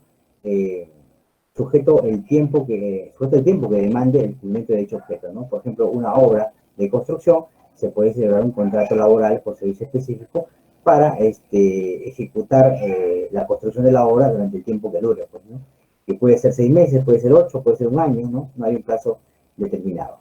El contrato intermitente se utiliza bastante en el sector de la pesca, ¿no? Cuando existen labores permanentes pero discontinuas, ¿no? Por ejemplo, cuando hay periodo de veda, no se suspende la pesca, ¿no? Los trabajadores descansan, y cuando nuevamente hay pesca, retornan nuevamente a trabajar. O sea, por eso es un periodo cíclico, ¿no? A veces hay trabajo, a veces no hay.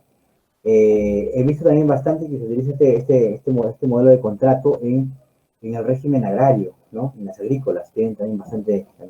Pero, nuevamente, si no está bien sustentado, si el trabajador, por ejemplo, es contratado bajo la modalidad intermitente, pero realiza labores todo el tiempo, nunca sale de descanso, en el fondo pues tampoco no justifica ese tipo de contrato. Y el contrato de temporada para épocas especiales del año, ¿no? Por ejemplo, para Navidad, para Año Nuevo, ¿no? Se puede hacer contrato por este pequeño lapso para cubrir pues las necesidades de la empresa. Aquí están los periodos, ¿no? El tiempo máximo, 3 años el inicio de incremento, 5 años como máximo, reconversión empresarial 2 años, ocasional 6 meses al año, y el de suplencia, emergencia, específico, intermitente, temporada, de acuerdo al tiempo que dure, ¿no? Pero no podría exceder de 5 años.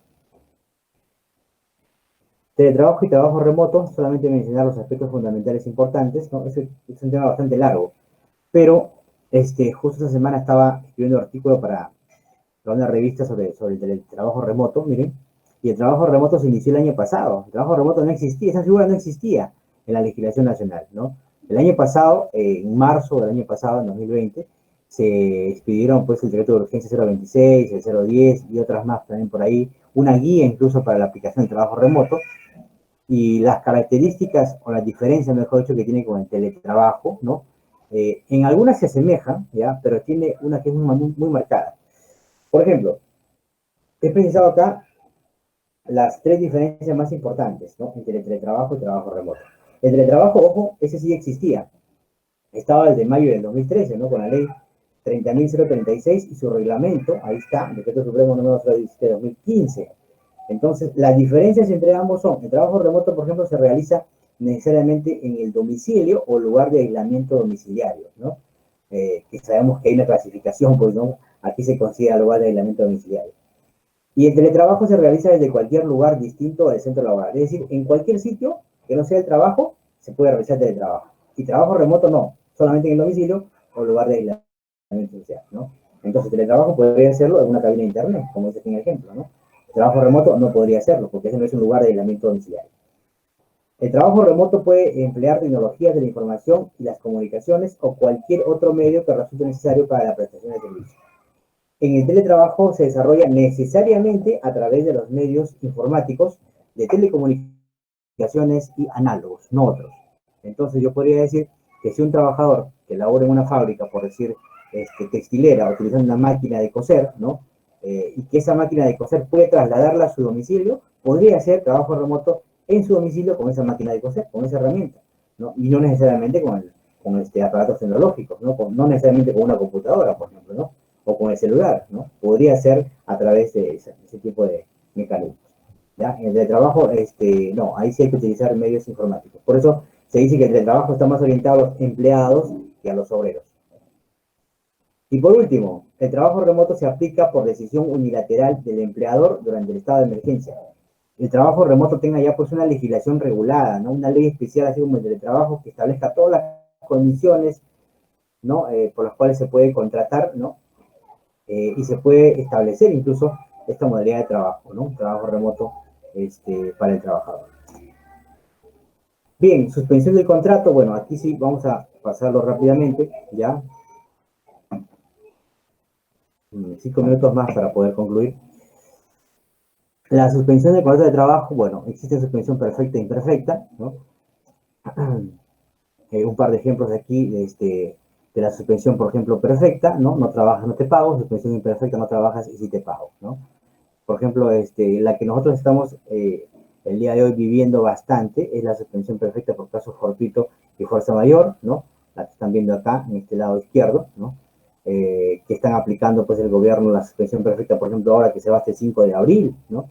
Que han aplicado, y los trabajadores no perciben sueldo durante meses, ¿no? Simplemente, en la carta de cese en periodo de prueba, que es la potestad que tiene el empleador de decirle al trabajador, ¿sabes qué? No me convenciste, así que chao, ¿ya? La norma dice clarito, no es necesario que la sustentes, ni que le expliques la situación, simplemente tú evaluaste de manera subjetiva, ¿no? Que simplemente no cumplió y listo, ¿no? O sea, no es necesario un informe ni nada, por si acaso. He tenido varios procesos así, en los cuales simplemente basta con cesarlo dentro de ese lapso, eso sí, ¿ya?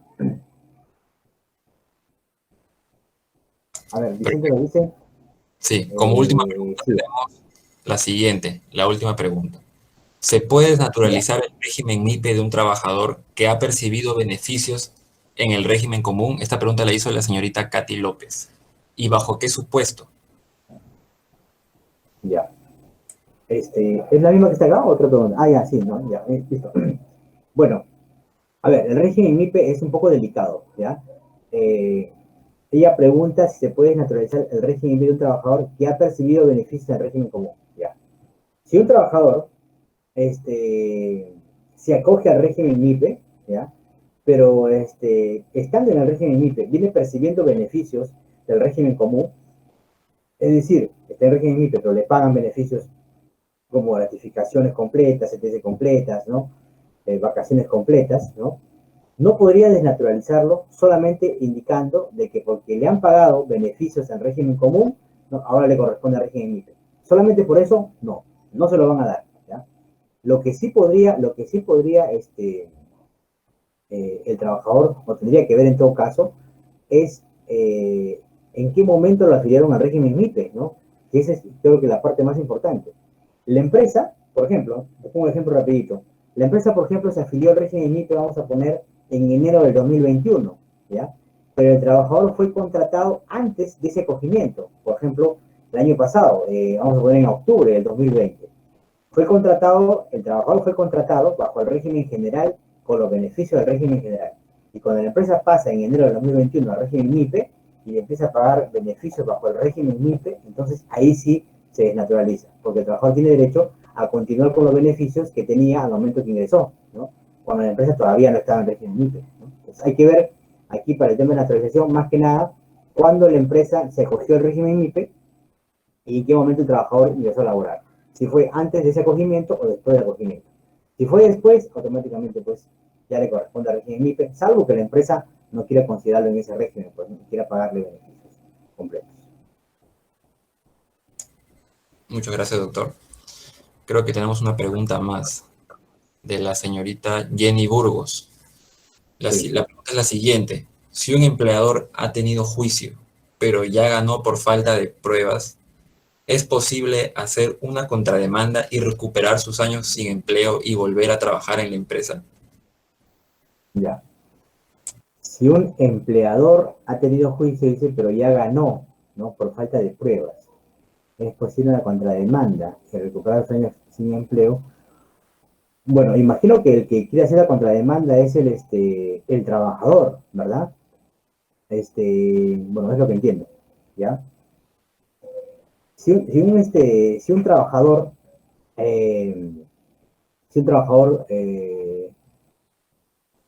a ver, perdón, es que no tengo muy clara la pregunta. Si un empleador, dice, ha tenido juicio, pero ya ganó por falta de pruebas, ¿no? Ganó el juicio, es posible hacer una contrademanda y recuperar sus años sin empleo y volver a trabajar en la empresa. Ya, bueno, para volver a trabajar en una empresa, en realidad, ojo, hay un periodo muy cortito, ¿no? Para que puedas demandar reposición, ¿ya? Que son 30 días hábiles, nada más, ¿no? Entonces, si es que ya pasaron 30 días hábiles, en realidad, volver a trabajar en la empresa, judicialmente no podrías, ¿no? Quizás, si negocias con la empresa, pues, te van a recontratar, pero, mediante juicio no. Ahora, las contrademandas, o sea, una contrademanda, por ejemplo, un empleador, vamos a poner, un empleador o un trabajador que quiere hacer una contrademanda a la otra parte, en primer lugar, tiene que demostrar cuál es el daño, ¿no?, que ha sufrido. Si vas a demandar, por ejemplo, por indemnización por daños y perjuicios, porque te perjudicaron tu imagen, porque te votaron de manera injustificada, ¿no?, porque no estuvo sustentada la causa del despido, ¿no? Entonces, tendrías que acreditar cuál es el daño que te ha causado, ¿no? Aparte de repente de la imagen, ¿no? Pero es un poco difícil que lo acepten, ¿ah? Porque en un proceso judicial, bueno, si no, creo yo también que todos los que tienen juicios laborales, pues, y pierden, la parte que pierde el juicio, podría contrademandar a la otra, ¿no? Pero esas demandas generalmente son desestimadas, ¿no? Hay que acreditar un daño real, ¿no? De repente una coacción o algo así. Hacer una contrademanda. Ah, ya, claro, si a eso se refería Jenny, ¿no? El trabajador desea hacer una contrademanda en la empresa. Claro, como digo, tendrías que acreditar el daño que te ha causado la empresa, ¿no? Por ejemplo, mira, ya más o menos un ejemplo que se me viene a la mente, ¿no? De un caso similar. Tengo una amiga, ¿no? Que trabajó de gerente de finanzas en una entidad financiera, ¿no? La sacaron, la votaron, la acusaron incluso de falsificación, si no me equivoco, ¿no? La llevaron a juicio, ¿no? Penal, ¿no? A juicio penal por falsificación, la sacaron por eso, bueno, la sacaron sin demostrar todavía, porque el juicio siempre demora, pero en penal la absuelven, ¿no? Y terminan pues que ella en realidad nunca falsificó ningún documento. Entonces, ya han pasado 5 años que está fuera de la empresa. Recién ha concluido un juicio penal que la ha desgastado, obviamente, pues, durante 5 años, ¿no? Ella podría contrademandar a la empresa Sí, sí puede contrademandar, ¿no? Y puede acreditar, por ejemplo, que la acusaron falsamente de algo, ¿no? Algo que al final un juez penal decidió que en el fondo ella no era responsable, pero después de 5 años que está fuera, ¿no? Entonces ahí sí podría demandar ella el tema de indemnización por daños y perjuicios, por ejemplo, ¿no? Acreditándolo incluso además con el tema de una informe psicológico y qué sé yo, otra documentación. Pero hay que acreditar el daño real que existe para poder contrademandar, no simplemente porque perdí el juicio, porque en esa contrademanda que vas a presentar, el nuevo juez va a decir, bueno, pero ustedes estuvieron en un juicio laboral, ambos estaban en igualdad de armas, ¿no? Tu pretensión era de repente que te reincorporaran o que te dieran tales beneficios, la empresa demostró que no era así, o sea, mejor dicho, han tenido ya un debate jurídico, ¿no? En un proceso judicial. Y yo creo que en otro proceso nuevo de contrademanda, si no acreditas el daño, te lo van a archivar el proceso. Eso es definitivo. Gracias, doctor. Bueno, quizás tenga algunas últimas palabras para poder cerrar ya este evento.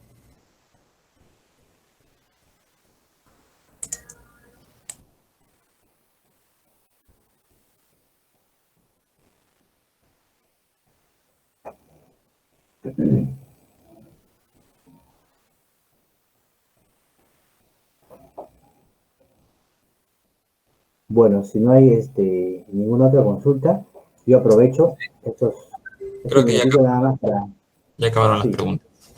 sí, este minuto nada más para agradecer nuevamente al instituto por la invitación, ¿no? Bueno, indicarles que siempre estoy a disposición, ¿no? Para poder atender ese tipo de consultas, ese tipo de charlas que creo que nos enriquecen bastante a todos los participantes, ¿no?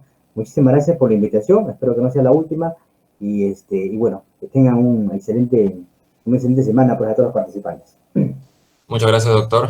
Finalmente, agradecemos al nombre del Instituto de Ciencias Sociales Fiat Lux y a cada uno de los asistentes por haber participado de esta excelente ponencia. Al mismo tiempo, agradecer y felicitarlo al doctor González Moreno y a usted, doctor José Antonio Alba Bazán, por la excelente disertación. Asimismo, les informo que los días 24, 25 y 26 del presente mes se estará llevando a cabo el primer Congreso Regional en Materia Laboral y Procesal Laboral, para el cual contaremos con la participación de profesionales en la materia de gran reconocimiento y trayectoria. Para más información sobre el evento podrán comunicarse con el número 989-770-724, válido también para WhatsApp, que es el contacto del Instituto Fiat Lux. Sin más que decir, gracias por su participación y buenas noches a todos.